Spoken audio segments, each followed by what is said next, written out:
Fala pessoal, tudo bem? Bem-vindos a mais uma edição da nossa Video Newsletter. Hoje nós vamos falar sobre uma lei que acabou de entrar em vigor e que trouxe mudanças muito relevantes. Eu estou falando aqui da Lei 15.397 de 2026, que alterou diversos crimes contra o patrimônio no Código Penal. São aqueles de furto, roubo, receptação, estelionato. Então são muitas novidades e em edições futuras a gente pode até explorar essas outras. Mas hoje o nosso foco é no estelionato. É uma mudança específica que afetou diretamente empresas que se tornam vítimas de fraude.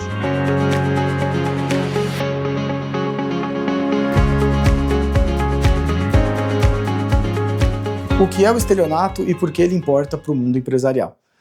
O estelionato ele é, em síntese, o crime de obter vantagem ilícita mediante fraude. Então é aqueles casos em que se induz ou se mantém alguém em erro. No ambiente corporativo, ele aparece com bastante frequência em casos de fraudes em contratos, golpes de fornecedores, manipulação de pagamentos, entre outros.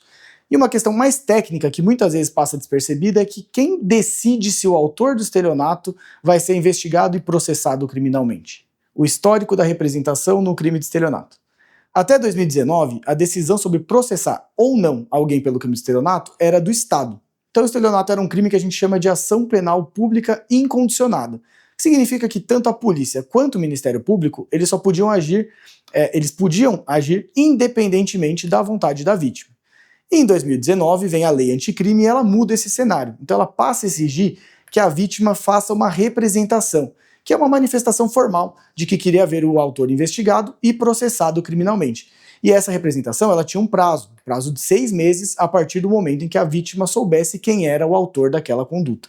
Se esse prazo passasse sem a representação, ocorria o que a gente chama de decadência e tanto a investigação policial quanto a ação penal ficavam inviabilizadas. Isso é importante destacar, né? A ausência de representação ela impedia que a própria investigação policial tivesse início ou prosseguimento. Ou seja, sem a manifestação formal da vítima, o Estado não podia sequer apurar esses fatos. Na prática, a gente colocava nas mãos da vítima, muitas vezes grandes empresas, uma decisão estratégica com prazo curto e consequências bastante relevantes. O que a Lei 15.397 de 2026 mudou? A nova lei ela revogou essa exigência. Então, a partir de 4 de maio de 2026, o estelionato voltou a ser um crime de ação penal pública incondicionada. Isso significa que tanto a polícia quanto o Ministério Público eles voltam a poder agir independentemente da vontade da vítima. E essa mudança ela tem consequências práticas muito importantes.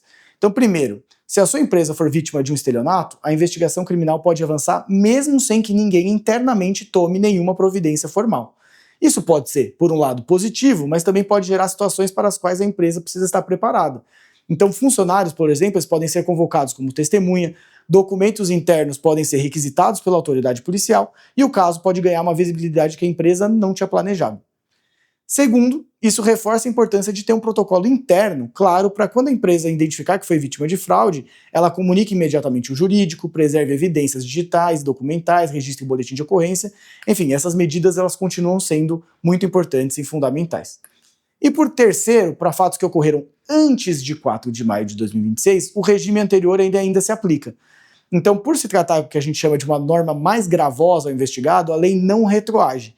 Isso significa na prática o quê? Que se a sua empresa sofreu um estelionato antes dessa data e ainda não formalizou a representação, o prazo decadencial de 6 meses ele continua correndo. E se ele se esgotar, nem a polícia nem o Ministério Público poderão agir. Vale então sempre acionar o jurídico para avaliar essa situação. Então, em resumo, a Lei 15.397 de 2026 ela encerrou o ciclo iniciado lá pela Lei Anticrime e devolveu ao Estado a iniciativa da persecução penal nos crimes de estelionato.